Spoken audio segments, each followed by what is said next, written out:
Rafale विमान file ही गायब झाली असून ही फाईल भाजपवाल्यांनीच लपवली आहे असा आरोप करत काँग्रेसनं आंदोलन केलंय। राफेल विमान फाईल चोरीस केली असून भाजपच्या भ्रष्ट नेत्यांनी ती गायब केली आहे असा आरोप करत काँग्रेस पक्षातर्फे राफेल घोटाळा निषेध करण्यासाठी आंदोलन केलं। पक्ष कार्यालयापासून राफेल विमानाचे प्रतिकात्मक खेळण्यातील विमानं घेऊन घोषणाबाजी करण्यात आली। चौकीदार चोर हे अशा घोषणा यावेळी देण्यात आल्या। मोदी सरकारचा राफेलची फाईल गडप करणाऱ्या मोदी सरकारचा देशाची गद्दारी करणाऱ्या मोदी सरकारचा देशाची गद्दारी करणाऱ्या मोदी सरकारचा चौकीदार चोर है चौकीदार चोर है चौकीदार चोर है चौकीदार चोर है गली गली में शोर है चौकीदार चोर है देशाची गद्दारी करणाऱ्या मोदी सरकारचा।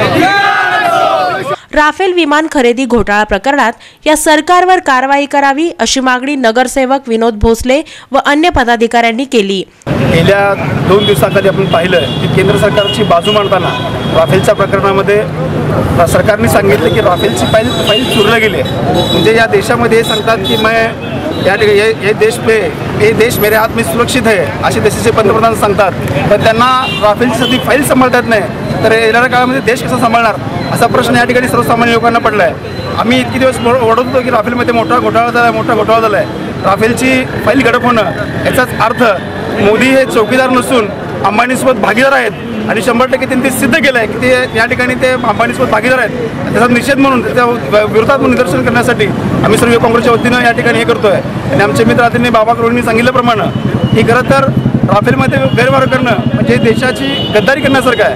गेल्या 4 वर्षामध्ये कुठलाही निर्णय घेतला तर तो देशप्रेमाविषयी ते जोडले जातात आणि आज मला मोदींनी उत्तर द्यावं की राफेलची फाईल गडप झाली म्हणजे तुम्ही खऱ्या अर्थाने ते देशद्रोही आहात हे तुम्ही या ठिकाणी सिद्ध केलं आहे। खाली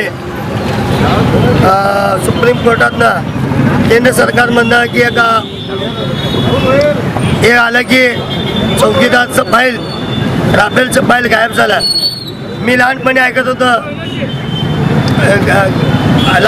होतं की गडप झाला चौकीदारचं फाईल गडप झाला असा विषय झाला आहे। आज जे राहुल गांधीने म्हणत होते, राहुल गांधीवर टीका केली की चौकीदार चोर नाही चौकीदार रखवाला आहे, पण आज सिद्ध झालं की चौकीदारही चोर आहे म्हणून तर फाईल गडप होतो। सैनिकाच्या नावाने मतं मागतात। सध्या आपले नेते लोक जे नेते लोकांचे फोटो घालतात, पण आता भाजपचे लोक सैनिकाचे फोटो घालून मतं मागतात। याच्यापेक्षा दुसरी गोष्ट या भाजप सरकारचं धिक्कार असो।